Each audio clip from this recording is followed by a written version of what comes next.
This is an NHS Signia Stretta Air M hearing aid. It has a thin tube, and today I'd like to show you how to replace it. It's ever so easy. The first thing is to take off the little dome on the end. If we look at the business end, there's some red writing. Red means it is for right, red for right. And this says on it 2R. The number 2 is the length. Different people have different size ears. You can have a 1, 2, 3 and so forth, different lengths. And then so this has 2R 0.9. On this particular hearing aid, the tubing comes with different size holes down it. This is a 0.9, the other one is a 1 point something or other.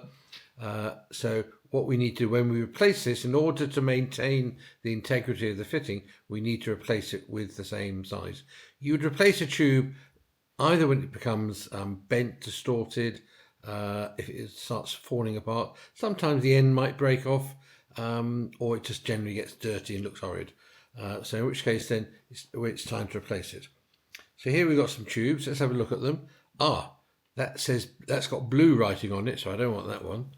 So this one here, let's compare the writing. So they've both got 2R 0.9. I cannot overemphasize how important it is to replace like with like, otherwise that your hearing aid prescription refitting won't be good. To take the old one off, this particular aid has a screw fitting, so I can gently unscrew it, put that down to one side, pick up the new one, gently screw it on,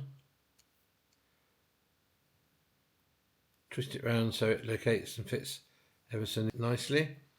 Now we need to refit the dome, so it's got a hole in the middle, poke it in. Replacement thin tubes come with their wax guard fitted. So there we are.